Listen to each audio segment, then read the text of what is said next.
उत्तर प्रदेश के मेरठ में जानी थाना क्षेत्र में 17 सितंबर को बुरकी में मिली लाश की गुत्थी को पुलिस ने सुलझा दिया है।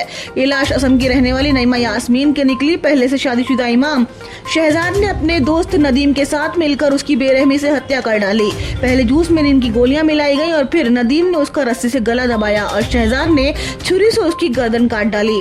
पुलिस के लिए इस ब्लाइंड मर्डर को खोलना टेढ़ी खीर था, लेकिन आखिरकार पुलिस ने इस हत्याकांड का सनसनीखेज खुलासा कर दिया।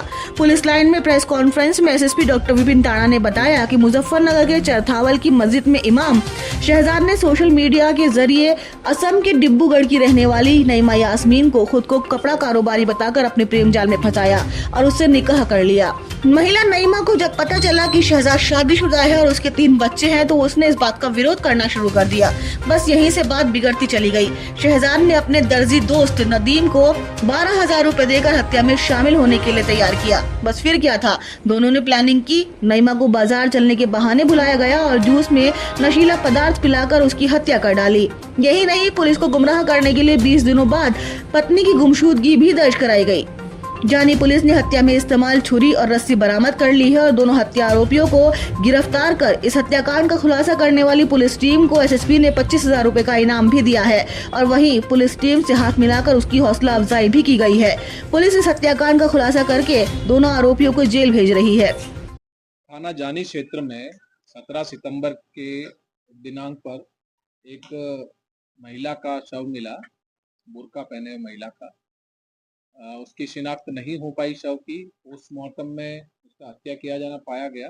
उस पर पुलिस ने मुकदमा दर्ज करवाया हत्या की धाराओं में। तत्पश्चात 2 पुलिस टीम गठित हुई थी महिला की शिनाख्त के लिए और केस के अनावरण कर अभियुक्तों की गिरफ्तारी के लिए। थाना जानी की पुलिस ने अथक प्रयास करके इस केस का अनावरण किया है।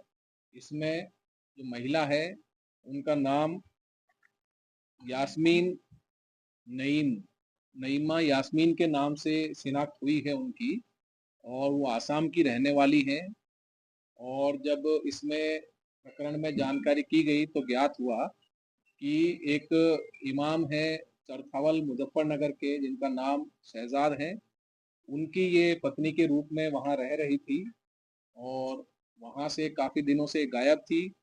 और इस पर जो इमाम है उन्होंने अगले महीने 8 अक्टूबर के दिन में इनकी गुमशुदगी स्थानीय थाने पर दर्ज करवाई।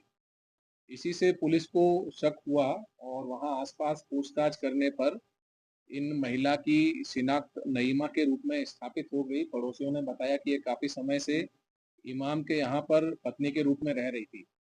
इस पर जो परिजन है इमाम है और उनके एक साथी की पुलिस ने जब हिरासत में लेके पूछताछ की तो उन्होंने पूरी घटना कबूल करते हुए ये बताया कि इमाम की पहले भी एक शादी हो रखी थी और उससे 3 बच्चे थे। उसके बाद में इमाम जो है वो सोशल मीडिया के जरिए नईमा के संपर्क में आए और इनसे उन्होंने विवाह का प्रस्ताव दिया, जिसके बाद में इन्होंने अपना दूसरा विवाह नईमा से किया।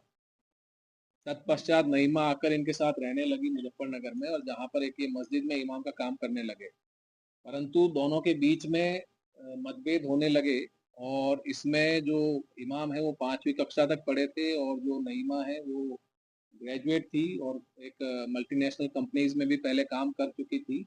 और इसको लेकर नईमा को ये जानकारी होने लगी कि ये इनको धोखा दिया गया है और इनका इमाम का कोई स्वयं का ना मकान है ना अच्छे से शिक्षित है और पूर्व से शादीशुदा भी है। इस बात को लेकर दोनों में झगड़ा होने लगा। उसे रास्ते से हटाने के इरादे से जो शहजाद है उसने अपने एक साथी के साथ में 12,000 रुपये में उसको दिए और अपने साथ किया। और जो अपनी पत्नी है नईमा उसे शॉपिंग करने के बहाने मेरठ लेकर आए और वहाँ से फिर इसे ऑटो में ले जाकर, बस से आए और फिर ऑटो में ले जाकर इसकी नहर के किनारे हत्या कर इसे फेंक दिया गया और उसके बाद लौट गए। लौटने के बाद इन्होंने आस पड़ोस के लोगों से पूछताछ करने पर बताया कि जो नईमा है वो वापस भाग गई है और अपने मायके चली गई है।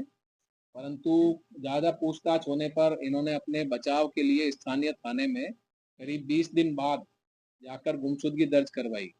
इसमें पुलिस ने बड़े अच्छा कार्य करते हुए ना सिर्फ जो अज्ञात शव है उसकी शिनाख्त की, बल्कि केस का अनावरण करते हुए दोनों अभियुक्तों को भी गिरफ्तार किया है, जिसके लिए पुलिस टीम को 25,000 रुपए का पुरस्कार मेरी तरफ से दिया जा रहा है।